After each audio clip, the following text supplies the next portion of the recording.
आम्हाला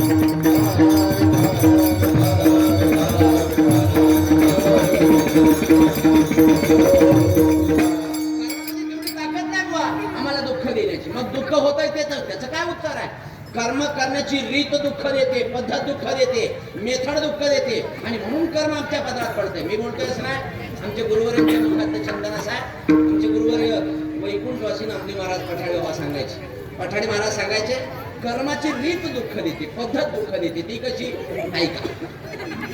एक श्रीमंत मनुष्य, गर्व श्रीमंत मनुष्य, धनाढ्य धनदानगा मनुष्य, काय त्याच्या श्रीमंतीचं वर्णन सांगू? अहो 100 एकर ऊस आहे, 100 एकर द्राक्ष आहे, 100 एकर चिकू आहेत, 100 एकर संत्री आहे, 100 एकर मोसंबी आहे, 100 acre bore, 100 acre apple bore,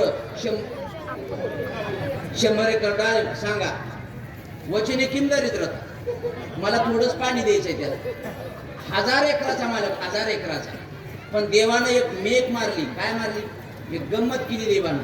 जिथं संपत्ती फार दिली ना तिथं बुद्ध्यांकच दिला नाही. जिथं बुद्धी फार दिली तिथं संपत्ती दिली नाही. 1000 एकराचा मालक पण अक्कल नाम शून्य. काहीच कळत नव्हतं. निर्बुद्ध जड बुद्धीचं. त्याच्यापेक्षा रेडा सुद्धा बरा म्हशीचा. इतका जड बुद्धीचा मनुष्य, 1000 एकराचा मालक. एके दिवशी त्याच्या विश्वासाच्या गाड्याने वर्णन केलं. मालक काय रे, काय म्हणतोय? अहो तो बाजारात हापूसचा आंबा आलाय म्हणले. मग तो आंबा असा पिवळा धमक आहे म्हणले. आणि आंबा जर खाल्ला तर माणूस पिवळा धमक पडतो सोन्यासारखा. केवढंच वर्णन ऐकलं मालकानं सांगितलं. म्हणजे जुंपा गाडी. आता 1000 एकराचा मालक, कृषी उत्पन्न बाजार समितीचा हा सभापतीच. याच्या उत्पन्न बाजार समिती अर्धी चालायची. पाहता पाहता बाजार समितीत गेला.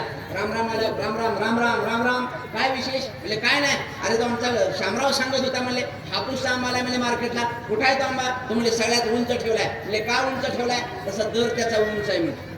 कसा दिलाय? 15,000 रुपये डझन आहे म्हणजे. द्या एक डझन. 15,000 रुपये मोजले. आता इतक्या डझन, इतक्या महाग आपण खातो का?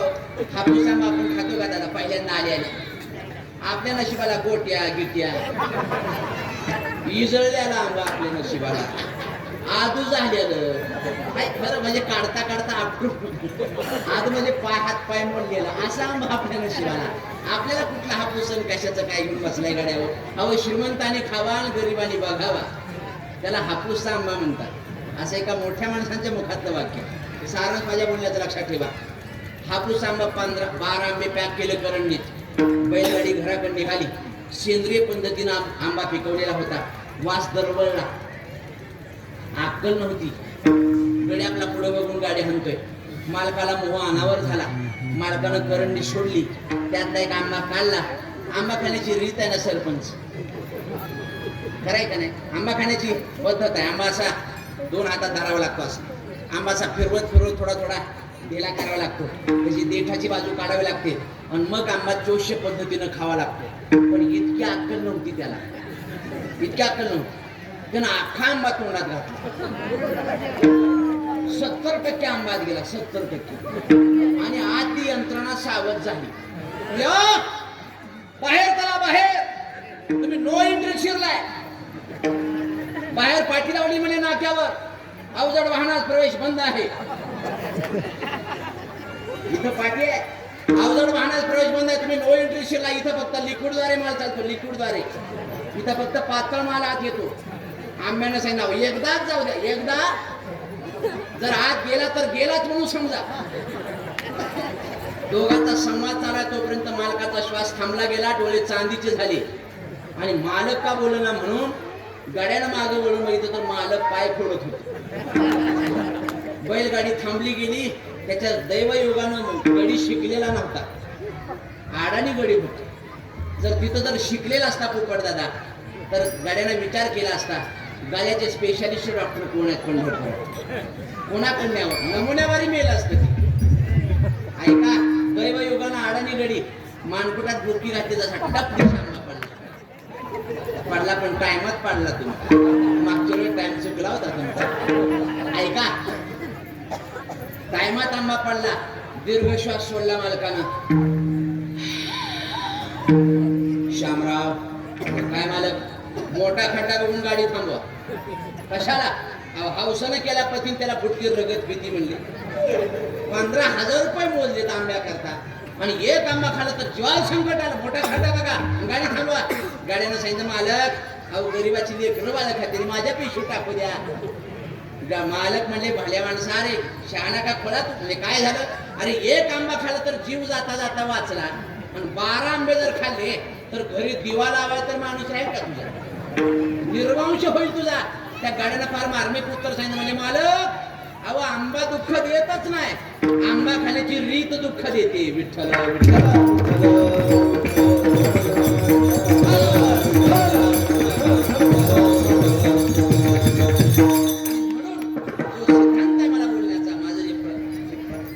प्रमुख जे नियोजन आहे हे जे परमप्रयोजन एवढं का सांगितलं मी टाइमपास म्हणून सांगितलेलं नाही. कर्म दुःख देत नाही, कर्माची रीत दुःख देते. संतांनी कर्माचा त्याग सांगितलेला नाही, कर्माची पद्धत बदलाय सांगितलेली आहे. कर्माची रीत बदला, तुम्ही या पद्धतीनं कर्म करा. करणे ते हेची करा नरका घोरा का जाता. महाराज कर्माचा आग्रह एवढा का करतांकडे संत हे करा ते करा हेच करा हेच करा असं का म्हणतात. त्याचं एक मुख्य कारण सांगू तुम्हाला. सरते शेवटी आमच्या बरोबर बाकीचं काही येत नाही. काय मत आहे तुमचं? बोला तरुण मंडळी, मेल्यानंतर काय येतं आपल्या बरोबर? बोला की काहीच येत नाही, अजिबात काय येत. परवाचं उदाहरण घ्या.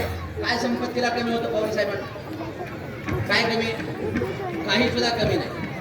म्हणून ते पद आहे, म्हणून ती सत्ता आहे. सगळं जागेला असताना सुद्धा सकाळी 5 तास अगोदर कुठे कल्पना सुद्धा नसेल की आपला शेवटचा प्रवास आहे.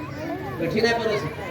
बरोबर एवढी मोठी संपत्ती असताना 1 रुपया नेता आला नाही, एक कर्म नेता येतं. थोडस शांत राहा. फक्त कर्मच आपल्याबरोबर नेता येतं. मला हेच सांगायचं, बाकीचं काही येत नाही. थोडस तुम्हाला सोपं सांगतो आणि बुद्ध्यांकावर आरूढ होण्याकरता सोपं सांगतो यांना. एकदा झालं असं मोठी, एका माणसाला 3 पत्न्या होत्या, 3 बाई. त्याच्यातील 2 आवडते आणि 1 अनावडती. पहिल्या दोघीकडे लक्ष आहे, तिसरीकडे मात्र दुर्लक्ष. एके दिवशी आपल्या जीवाभावाच्या पत्नीला विचारलं एकांतामध्ये,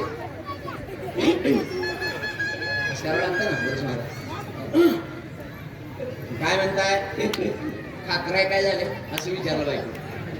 नाही जरा थोडा खोकला होता. खोकला नाही काय तर म्हणायचंय तुम्हाला? नाही पण ना बोला की काय बोलायचं तुम्हाला, बोला स्पष्ट बोला. मग मालकानं धाडीस केली. समज म्हणजे विचारायचं तुझ्या मनामध्ये काय विचारायचं. बघा रागाला जायचं नाही, जाणार रागाला विचारा काय विचारायचं ते विचार. मालकानं धाडस केला आणि विचारलं, समज उद्या जर माझं काय जीवाचं बरं वाईट झालं, समजा मी मेलो तर तू काय करशील? मालकी म्हणल्यावर काय बोलताय तुम्ही? जनाची नाही तरी मनाची तरी वाटू द्या थोडीशी. अहो काय करेन म्हणजे दुसरं करेन. नाराज झालं. हिला बी आयुष्य जपलं हिला आणि हिच्याकडून ही अपेक्षा दुसऱ्या पत्नीकडे गेला आणि विचारलं, समज सांग उद्या जर माझं काय झालं तर तू काय करशील? दुसऱ्या पत्नीनं उत्तर दिलं, मी स्मशानापर्यंत येईल. मी कुठपर्यंत येईन तुमच्या बरोबर? स्मशानापर्यंतच येणार. नाराज झाला आणि नाराज झाल्यानंतर चेहरा पडलेला आहे, चेहरा काळवळलेला आहे. तिसऱ्या पत्नीकडे गेला. तिसऱ्या पत्नीच्या दारात 6 वर्षापासून गेला नव्हता. तिसरी पत्नी सात्विक होती, पतिव्रता होती, जीवा समर्पित भावनेनं सेवा करणार होती. पत्नीनं तांब्या भरून दिला. या मला चरणाचं दर्शन झालं, चहा पाणी झालं आणि विचारलं, आज कशी काय ओळख, आज कशी वाट चुकलात आमच्या घराची? तब्येत तर बरी आहे ना तुमची? चेहरा जरा पडलेला दिसतो. डोकं दुखतंय, पोट दुखतंय, मणका दुखतोय, त्रास आहे का काय तुम्हाला? मी 6 वर्षापासून हिच्या दारात आलो नाही तरी हिच्याकडून माझी ही विचारपूस केली आणि ज्यांच्याकरता मी आयुष्य खर्चलं त्यांनी माझा अपेक्षा भंग केला आणि पत्नीच्या खांद्यावर डोकं ठेवलं आणि मालक रडायला लागला.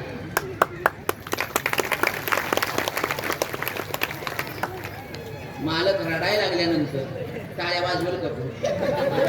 आता मला सुद्धा रडायची पाळी. असं केलं होतं.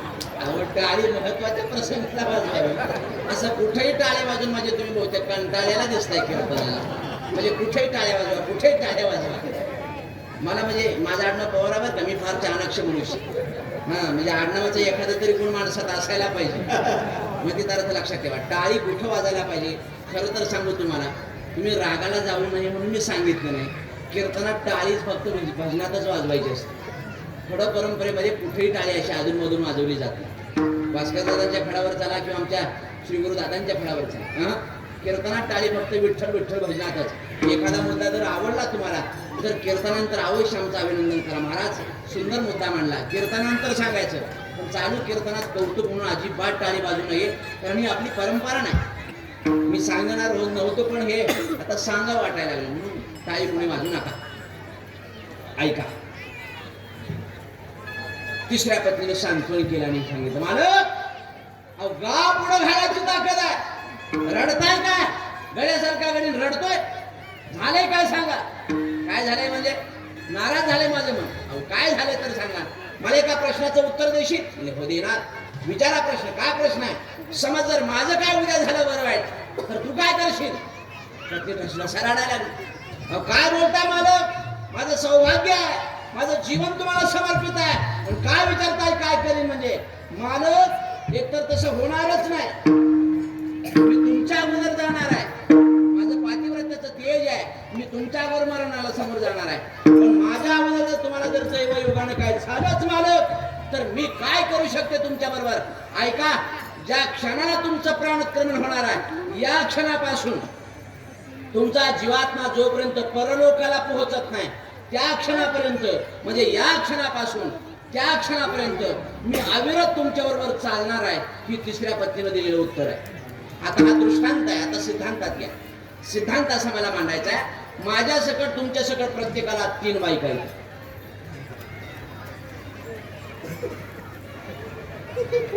माणसं माझ्याकडे टकामका बघतील.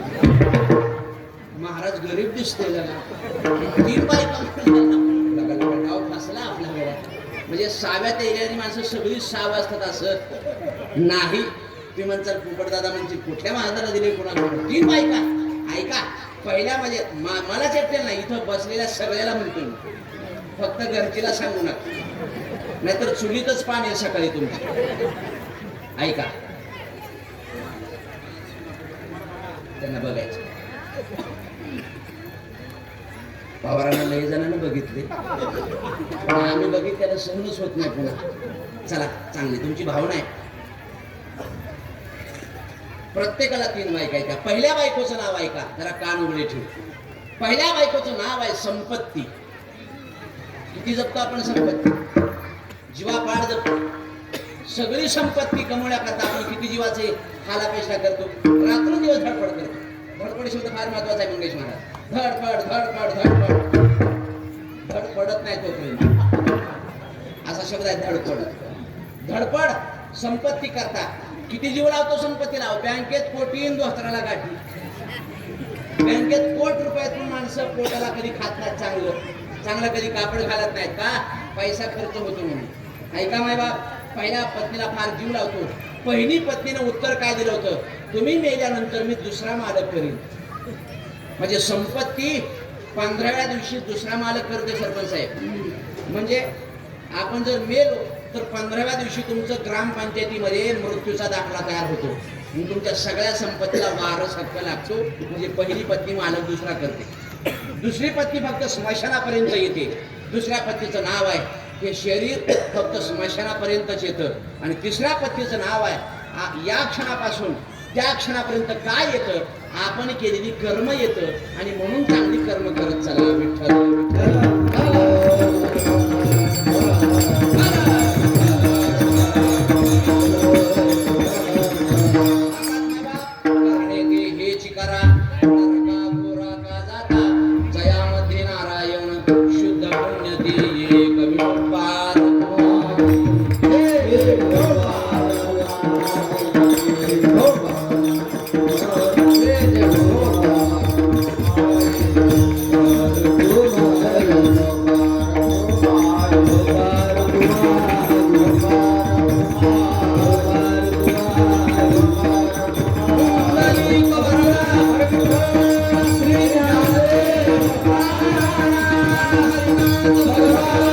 Hare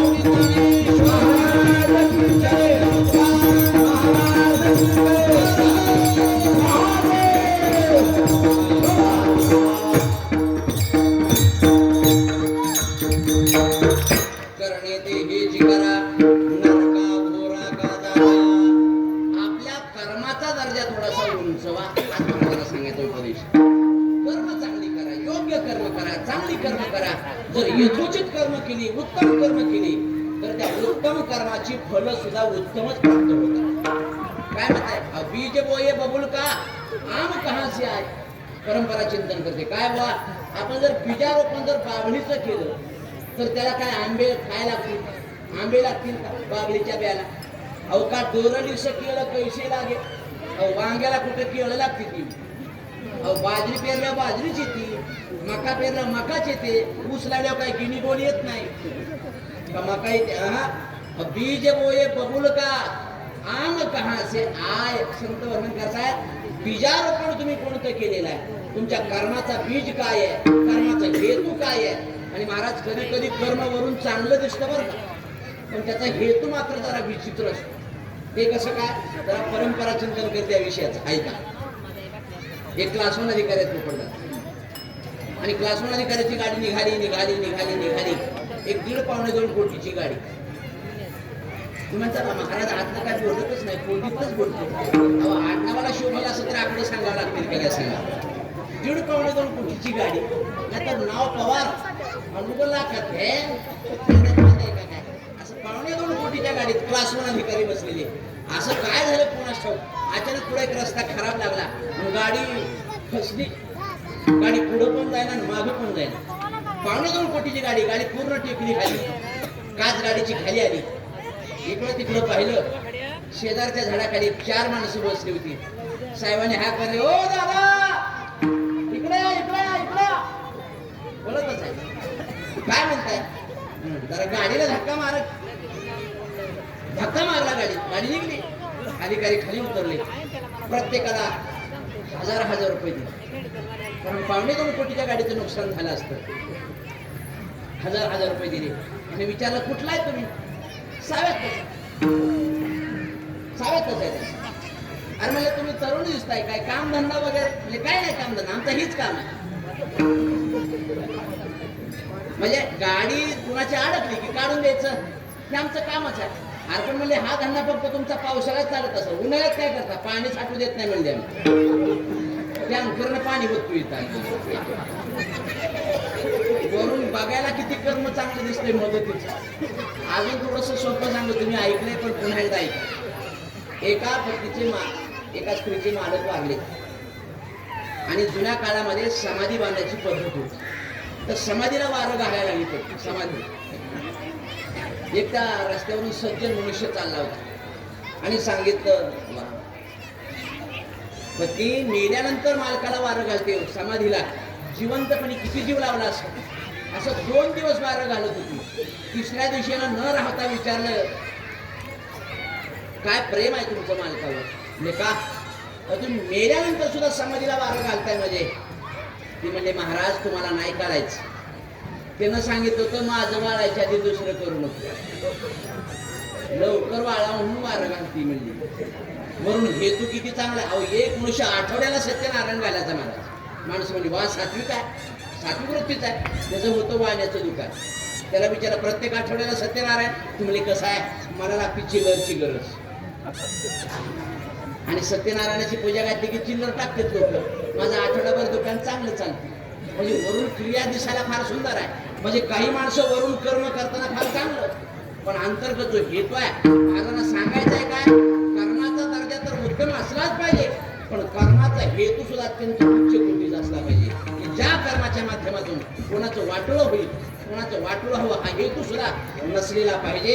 महाराज म्हणून वर्णन करतायत करणे ते हेची करा नरका घोराकार जाता. आपल्या कर्मावरून आपली गती ठरली जाते. काय म्हणतात आपल्या कर्मावरून तुमची गती ठरलेली आहे. केले कर्म झाले तेच भोगाले, केले कर्म झाले तेच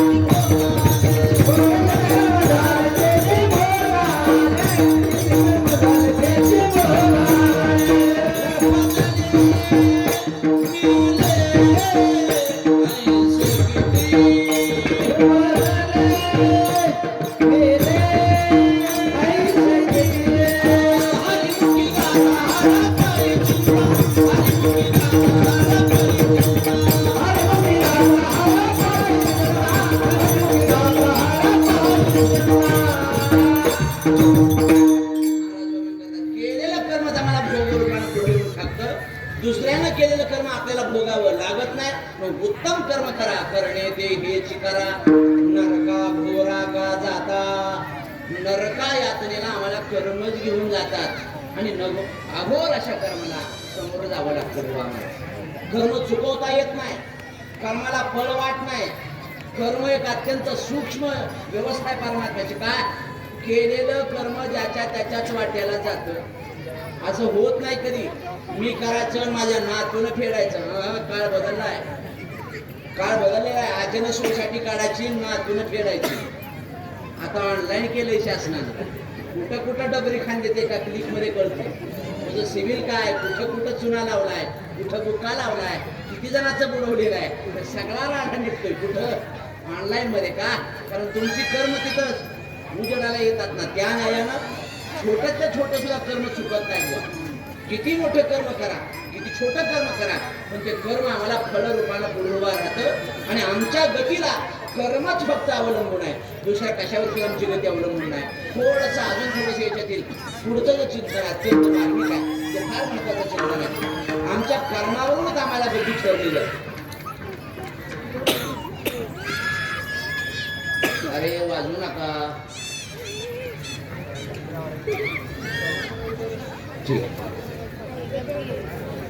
विठ्ठल विठ्ठल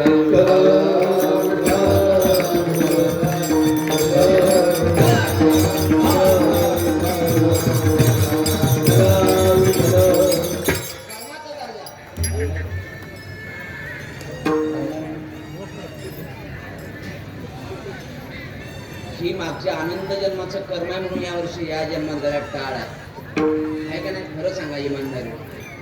अनंत जन्माचं सुकृत चांगलं आहे म्हणून यांच्या लेकरांच्या गळ्यात माळ आहे. त्या नुसती माळ नाही गळ्यात टाळ पण महत्वाचं. याच्याकरता यांच्या आई वडिलांकरता एकदा टाळ्या वाजवा. संसदेची मुलं आहेत ना. माझी विनंती आहे सर्व सावे करावी. यावर्षी तुम्ही बाहेरून माणसं आणली टाळ्या. कमीत कमी साव्यात एक राहती. साव्यात एक राहती का पोरं. नाही ती पिपण्यात वाजवायच्या लायकीची. म्हणजे आता शेवटी त्यांचा दोष नाही. आईबापाने पण थोडं सांगायला पाहिजे. गड्या कीर्तन आहे जरा तिथं जाऊन शांत बस ऐका. माझी एक विनंती असणार आहे सावे करणं या माध्यमातून. विनापार करता माणसं कुठे करा. एक एक तासाचं नियोजन करा.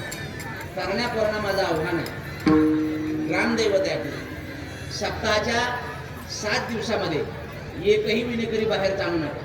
पोरांची यादी काढा आणि प्रत्येक पोराला 1 तास फक्त विना घे म्हणून सांग. ह्याच्यात पण करा. करा नियोजन. होते व्यवस्थित होते. जी पोरं गोकुळ अष्टमीत आहेत तेवढीच पोरं आहेत. ढीक आलाय पूर आलाय तुमच्या गावात आहे का नाही. बिगर लागण्याची तर तशीच पडली ती. मग माझं मत इकडं तिकडं फिरण्यापेक्षा मंदिरात नाही नाही असू दे. उद्या म्हणाय नको कीर्तनाला कुत्र सुद्धा नव्हतं मी म्हणून बहुतेक. अहो कुत्र्याला सुद्धा कळते कीर्तनाला यावं. हा कुत्र्याला सुद्धा कळते कीर्तनात आलं पाहिजे. चांगल्या गोष्टी असतात तिथं हाड म्हणत नाही तिथं हरी हरी म्हणतात म्हणून कीर्तनाला आलं पाहिजे. ऐका उत्तम कर्माचा दर्जा आमच्या गतीला कारणीभूत आहे. तेवढं सांगणार आहे मी थांबणार. एक राजहंस आणि एक राजहंसी आनंद लुटतायत गगनभराने. अचानक निसर्गानं रूप धारण केलं. विजांचा कडकडाट ढगांचा गडगडाट काळ कभिन्ना साभाळ उठून आलं आणि मी म्हणायचा पाऊस सुरू झाला. धो धो धो धो असा पाऊस पडतोय. राजहंसीने मालकाकडे बघितलं. म्हणजे मालक हो मालक माघारी चला. लेकरं बाळ वाट बघतेत. नातवंड वाट बघतेत घरच्या. चला मोरच्या आपल्या घराकडे वळवला. शेकडो किलोमीटर माघारी आले. पण पाऊस इतका मोठा होता मायवा की पुढचं काही सुद्धा दिसेल असं झालं. राजहंसानं मालकिनीकडे बघितलं. म्हणजे आई माझं पाऊस फार मोठा आहे. पुढे जर गेलो तर जीवावर संकट येण्यासारखं आहे. पुढे न जाता आपण कारण जाऊ शकतो पण वाचलो तर जाऊ आपण. तर धाडस करून गेलो तर जीवाला मुकावं लागेल. आपण याच झाडावर कोणतं मुक्काम करू, तुमची इच्छा. एका झाडावर मोर्चा थांबला गेला. एका घराचं दार वाजवलं. राजहंसानं, ओ दादा, दार उघडा, दार उघडा, दार. आजच्या पक्षानं दार उघडलं. वा वा, छान. लई दिवस तेल केलं नव्हतं काही. या तुमच्यासारखी मोठी माणसं आज आमच्यासारख्या गरीबाच्या घरी कशी काय पाय लागले. ते घर होतं कावळ्याचं. कावळ्याच्या घरात बघाय काटा नसतो. काय कावळ्यासारखं ऐकताय तुम्ही. अहो, कावळ्याचं घरच काटेत असत. स्वागत केलं. या सुंदर वा, आनंद वाटला. तुमच्यासारखी मोठी माणसं आज आमच्या घरी लागली पाय. काय विशेष, बाहेर पाऊस पडतोय. या पाहुणचार झाला. रात्रभर आराम झाला मायबाप. सकाळी भल्या पहाटे राजहंसानं आपल्या मालकीचं मनगट दाबला असं. निघावं लागेल. लेकरं बाळ वाट बघताय. निघाले राजहंसी. राजहंसीन घरट्याच्या बाहेर पडते तेवढा त्या कावळ्यानं राजहंसिनीचं मनगट धरलं. म्हणे कुठे चालली. अरे बाई काय माझी. कोण म्हणतोय. कावळा म्हणतो राजहंसिनीला.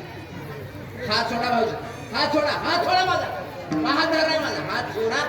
आजच धरलाय. याच्याकरता सोडण्याकरता धरलाय का. पाहता पाहता राजहंसानं सांगितलं, भल्या माणसा, अरे बायको माझ्या, बायको माझ्या. आणि वरून काय म्हणतोय. अरे जसा वरून काढा तसा आतून काढायचं. कावळ्याला अशी भाचाबाची झाली. शाब्दी पाचाबाची भांडणं झाली. उच्च कोर्टाची भांडणं झाली. आणि पाहता पाहता कोर्टात केस गेली दोघांची. पती एक, मागणारे दोघ जण. कावळ्याचा पक्षकार उठला. म्हणजे कावळ्यानं वकील दिला आणि राजहंसानं पण वकील दिला. कावळ्याचा पक्षकार उठला आणि सांगितलं, साहेब ही राजहंसी कावळ्याची पत्नी आहे. राजहंसाचा पक्षकार उठला. सविनयानं सांगितलं, साहेब सत्यमेव जयते, आपण सर्व जाणतो.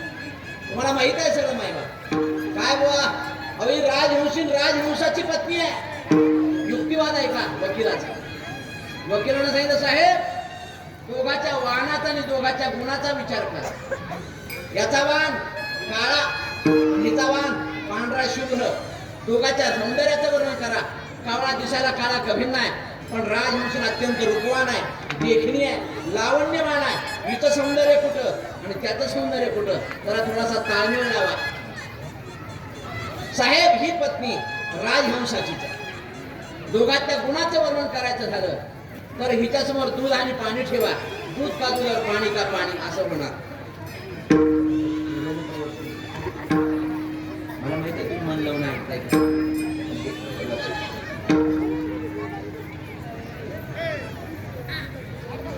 राजहंसाची पत्नी. ठीक आहे, कळालं मला. कावळ्याचा वकील उठला आणि कावळ्याच्या वकिलानं युक्तिवाद केला. साहेब आता एक फार मोठा युक्तिवाद केला समोरच्या वकिलाने. काय बा, हिचं सौंदर्य बघा, ह्याचं सौंदर्य बघा. अहो सौंदर्याचा विचार सोडून द्या साहेब. कोण म्हणतं काळ्याला गोळी बायको मिळत नाही. कोण म्हणतं काळ्या गोळी मिळत नाही. सरकारी नोकरी असल्यावर कसली पण मिळते. म्हणजे कावळ्याला कुठं सरकारी नोकरी आहे साहेब. तिसऱ्या दिवशी अख्खी भावकी वाट बघतीयच. गाव वाट बघतं घास शिवायला. कावळ्याचा सरकारी नोकरी आहे, मान आहे शास्त्रात. सरतेशेवटी कावळा जातीनं लय हुशार. मुळशी महाराज पक्षात कावून माणसात नाहू. पक्षात कावळा माणसात नाहवी. लयच्या अनाक्षी जात, लय चतुर. अख्ख्या गावाचा 7-12 माहित असतो. थोडा दाट हात फिरवला की माणसं पोपटासारखी बोलतील. कोणालाच काही माहित नसतं, पण अगोदर तिथं बातमी सुचते. पक्षात कावळा अत्यंत चाणाक्ष. कावळ्यानं वशिला लावला थेट जज साहेबाला. सांगितलं, साहेब तुम्ही जर माझ्या बाजूने निकाल दिला तर मी तुमच्या आईवडील कुठे दाखवणार.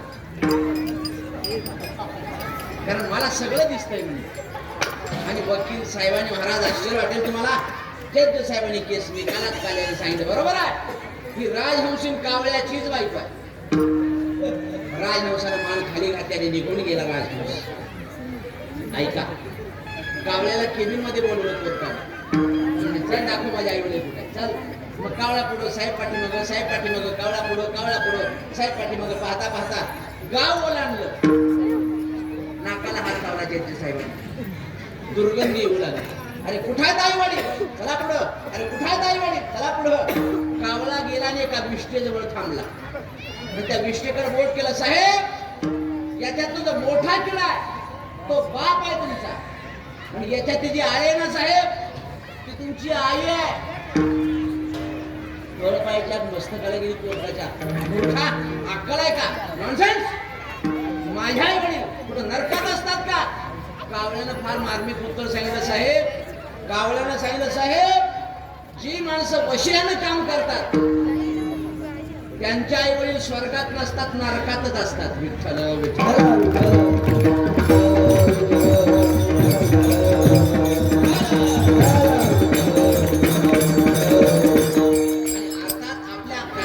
आपल्या कर्माचा दर्जा उंचवा. मला हे सांगायचं आहे, उत्तम कर्म करा. पावणे सत्य कर्मा भावे साई, होय नरका जाणे या नयन करणे ते हेच करा. नरका कोरा का जाता जयामध्ये नारायण शुद्ध पुण्य ते ज्ञानेश्वर.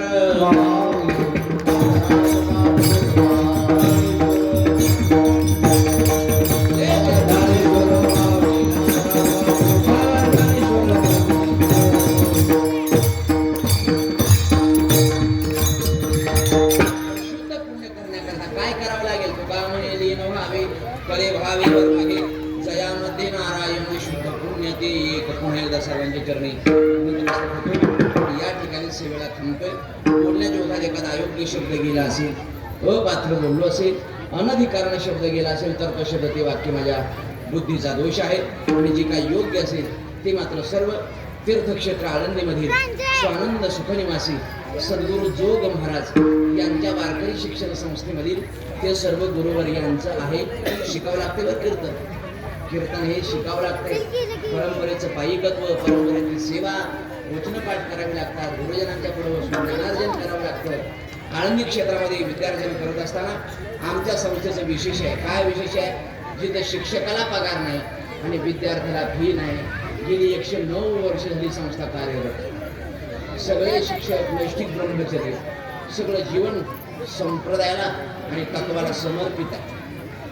अशा आमच्या गुरुवर्यांनी जे काही शिकवलं, जे त्यांच्या मुखारविंदातून आमच्या बुद्धीत जे साठवलं तेच आपल्यासमोर ठेवलेलं आहे. जे योग्य आहे ते गुरुवर्यांचं आहे, जे अयोग्य आहे ते मात्र माझ्या बुद्धीचा दोष आहे. पुन्हा एकदा सर्वांच्या चरणी नतमस्तक होत असताना जे सर्व अभंगाचं, या नाम सप्ताहाचं किंबहुना मानवी जीवनाचं जर काय सार असेल तर 1-2 मिनिटाची वेळ आहे आणि आपल्यासमोर ठेवणार आहे, थांबणार आहे. 9:30 वेळ आहे, 5 मिनिटं. ठीक आहे, 1-2 मिनिटाचं फक्त चिंतन आहे, ठेवतो आणि थांबतो. या सप्ताहाचं, या मानवी जीवनाचं, या शरीराचं काय महत्व आहे ऐका. देवाला मला 3 यश प्रदान केले. मला माहिती आहे तुम्ही हा मुद्दा आयुष्यात कधीच ऐकलेला नाही.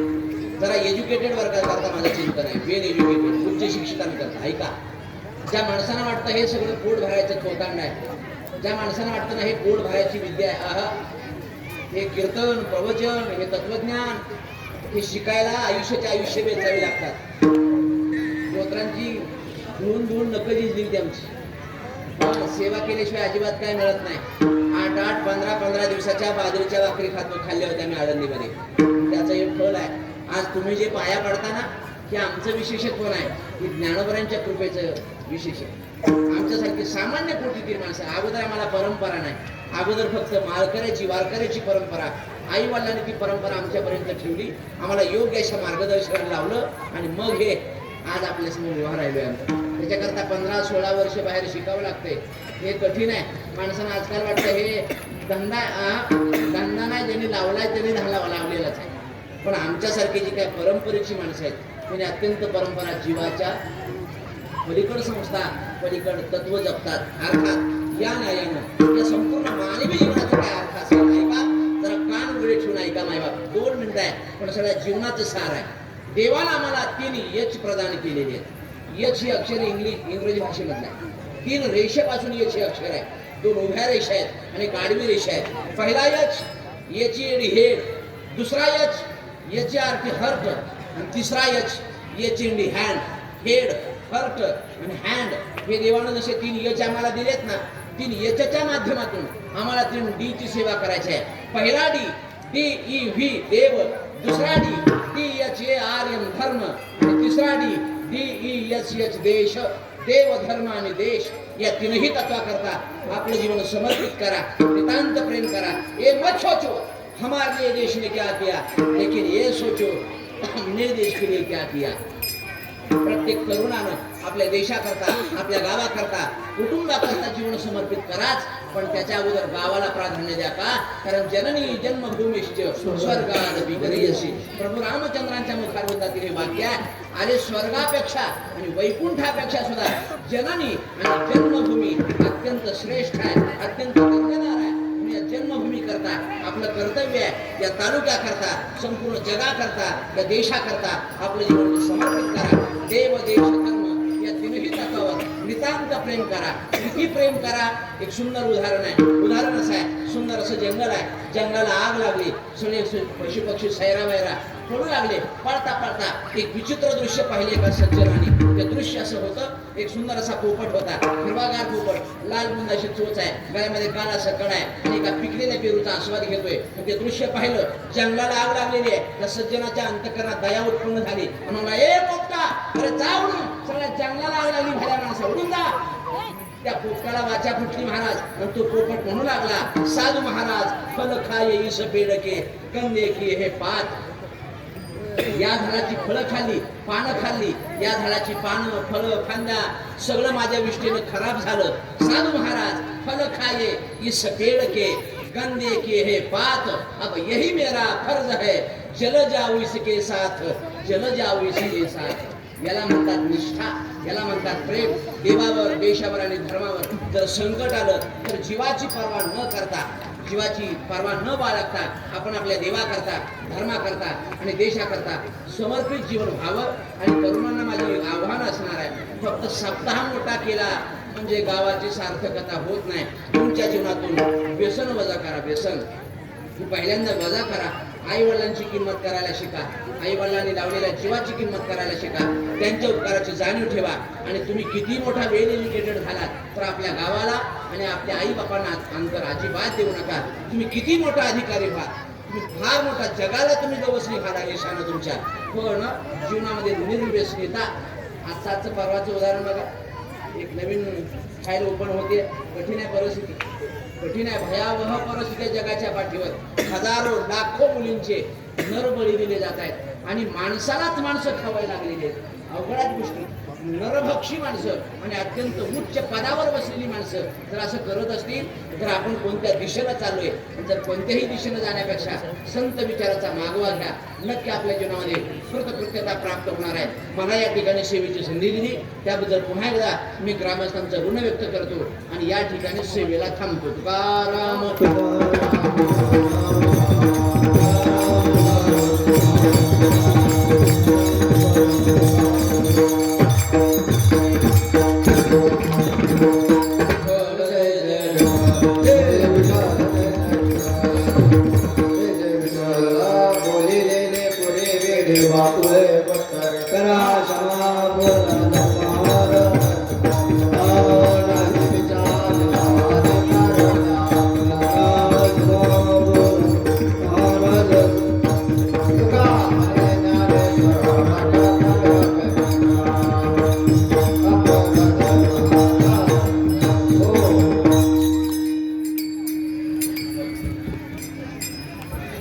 धन्यवाद महाराज.